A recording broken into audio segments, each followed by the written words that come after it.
I'm here in Ardkeen Library here in Waterford City, Ireland, and I'm absolutely thrilled to have found this exhibition that's going on here at the moment, and it's a Rural Electrification Exhibition. Now, many of us of a certain age will remember when electricity came to Ireland, but it's just wonderful to take the history and the story. And with me is Bernard OConnell, whose private collection this is. Bernard, delighted to meet you. Thank you. You're very welcome to Ardkeen. Thank you. It's so exciting. Now, this is your own private collection. It is here, my own said. private collection. It would have started, if you can move back, it would have started with a collection, a donation that was given to me.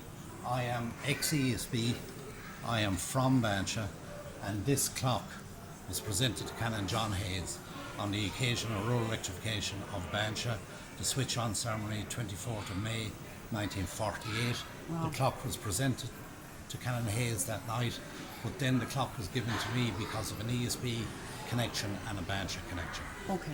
That basically would have started the collection. Okay. I got interested in then, and I kind of realised there was a social history through these appliances. Exactly. It's the social history, and I suppose with followers all over the world for Moments in Time with Bernadette. So it really is 1946 that we're looking at electricity being put into most of the homes in Ireland. Most all the rural homes, rural electrification was basically thought of in 1945. Yeah. Reason being, it had been an idea before that, but after the end of the Second World War, rural electrification was rolled out. Yeah. It was rolled out across 780 plus parishes. Originally, the parish would do a local survey themselves with somebody promoting it, as Canon Hayes did in Bancha. Yes. Then if the figures would be sent on to the Rural Electrification Office, the REO in ESB, and they would come and confirm that survey. Okay. If it was viable, then it was taken on, and the more viable it was depended on how quickly it was taken on. Bancha, as it turned out, number 12, it was the first parish or village to have a factory connected to rural electrification, a jam factory. Okay. So that's kind of Bancha. So that's the story. And I suppose we look again at the socio-economic change that electricity brought to the country. So we'll just take a little look around to see what you have here.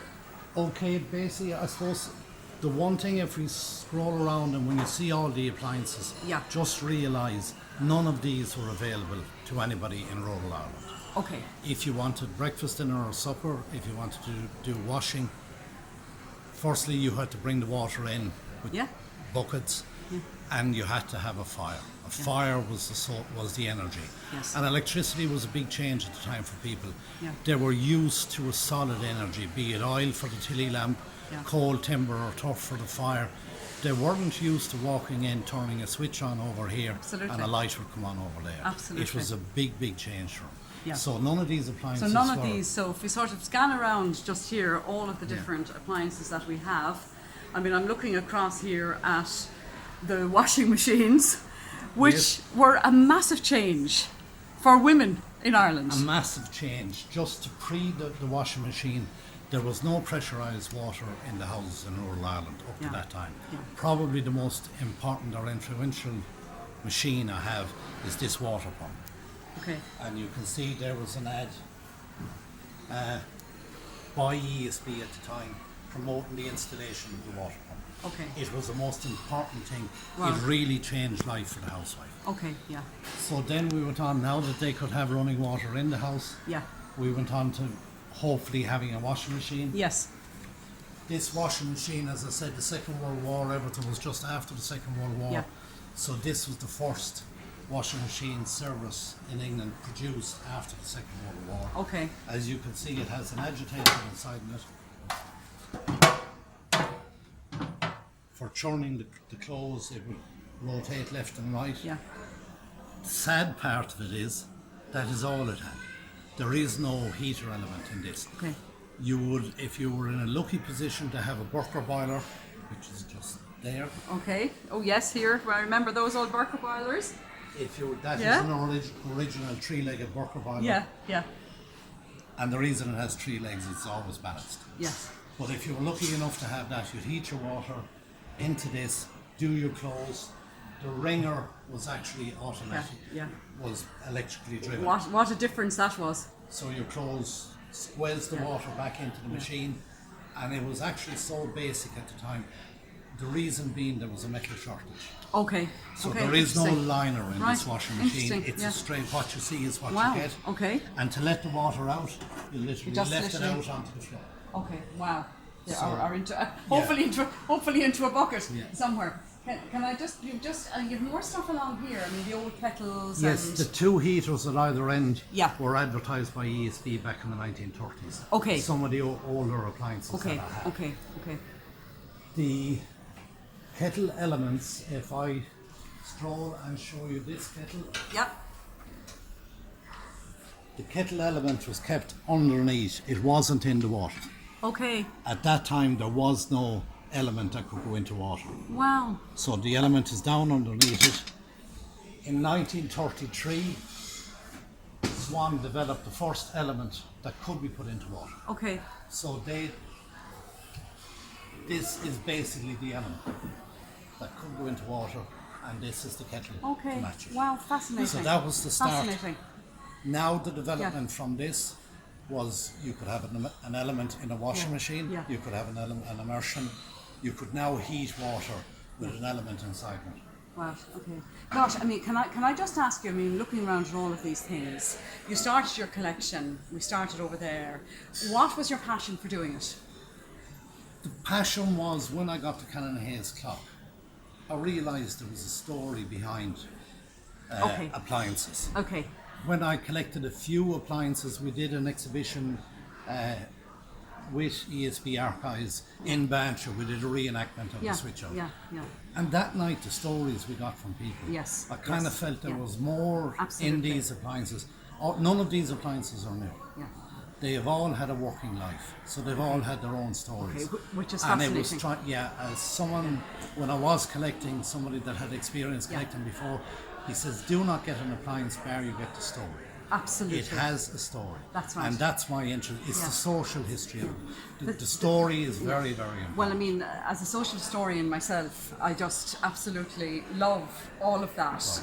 And we know that there's story behind everything. And okay, so we can take any piece around here, and we can begin to imagine, can't we? The story the of life it. of it. Yeah. We can see maybe the little house it was in, or the person who had it, Absolutely. the lives that were going on. Somebody turned on their radio over there. Yes. What were they listening to? Well, exactly. Yeah. The television over is 1946. Now, Yes. Wow. it is a conversion because the inside of it was actually more interesting than the outside. Okay. But I felt it would be wrong to do away with the cabinet. Okay. It has an old round tube in it. The valves are very big. Yeah. So school children and young potential engineers Yes. are very, very interested. Fantastic. Listen, I could talk to you forever, Bernard, but I mean, what we're travelling here today is the road down from probably the 1930s right, to the present day we're looking at. My God, we can imagine the changes now, all of us who have our phones and our devices and everything. But you begin to think and look back that it's not that long ago that It's in most homes in Ireland, Yes. we didn't even have electricity. No.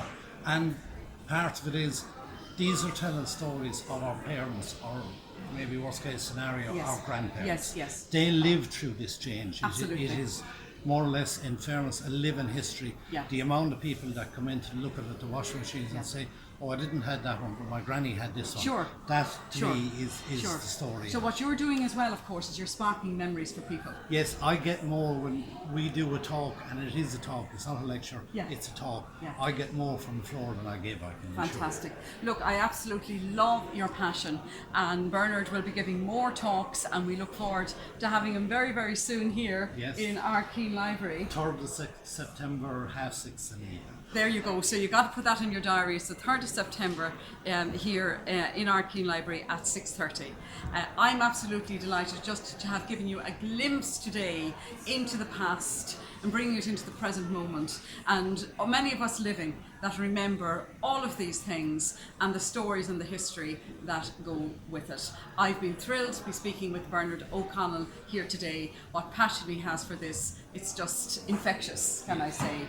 And I I'm would delighted. just like to say before Yeah. we close, Yeah. If you were interested, as I said, there's 780 plus parishes got electricity. If you were interested in your own rural electrification story, there's a magnificent ESP archive site. You can get the date and any relevant stories of when your area was connected. Check out the ESP archive site. Fantastic, thank you so much. And as always, this is Bernadette Phillips for Moments in Time with Bernadette.